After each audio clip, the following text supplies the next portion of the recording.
नमस्कार दोस्तों, देखिए हम आए हैं प्रयागराज के खुसरो बाग में, जहाँ पर जो खुसरो मिर्ज़ा थे उनका मकबरा है, उनकी माँ का मकबरा है और उनकी बहन का मकबरा है। तो चलिए देखते हैं आज खुसरो बाग।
और हमें यहाँ से दिखने लगा है खुसरो मिर्ज़ा का मकबरा और साथ में उनकी बहन और माँ का मकबरा।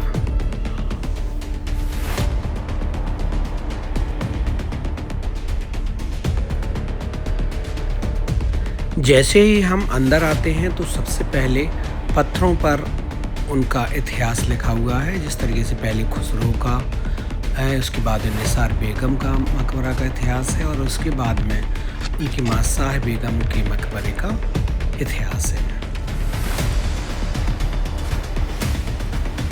तीनों मकबरे क्रम से बने हुए हैं। सबसे पहले शाह बेगम का, उसके बाद में उनकी बहन निसार बेगम का और अंत में जो बना है वो खुसरो का मकबरा।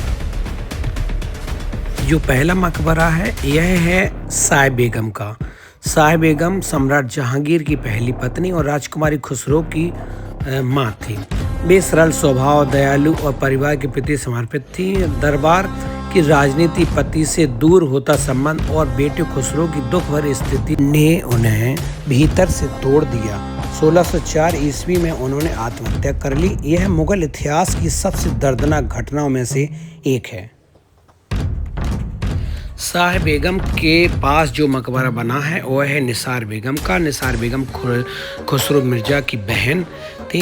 कहते हैं निसार बेगम इतिहास की वह शांत आवाज़ जो अक्सर अनसुनी रह गई। निसार बेगम मुगल राज परिवार की एक महत्वपूर्ण महिला थी। कई इतिहासकार उन्हें जहांगीर की बेटी बताते हैं, जबकि कुछ उन्हें खुसरो परिवार की नज़दीकी रिश्तेदार मानते हैं। 1620 से 1625 के बीच में उनका ये मकबरा बना। निसार बेगम के पास जो मकबरा बना है वह है राजकुमार खुसरो का। राजकुमार खुसरो वह राजकुमार जिसकी कहानी सियासत में खो गई। खुसरो अकबर के प्रिय और जहांगीर के सबसे बड़े पुत्र थे। वे जनता के दिलों में बसे थे, कला, संगीत और करुणा से भरे हुए। पर पारिवारिक राजनीति, मां की मृत्यु और दमन ने 1606 में उन्हें विद्रोह के रास्ते पर धकेल दिया। उन्हें कैद किया गया, यातनाएं दी गईं और अंततः 1622 ईस्वी में उनकी हत्या कर दी गई।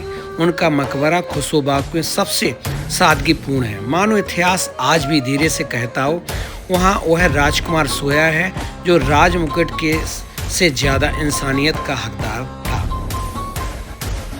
बचपन में फूल बांटने वाला राजकुमार आखिर में आंसुओं का गुलदस्ता बन गया। जिसे तख्त की नहीं बस मोहब्बत की तलाश थी, वो राजनीति की आग में जलकर खामोशी बन गया।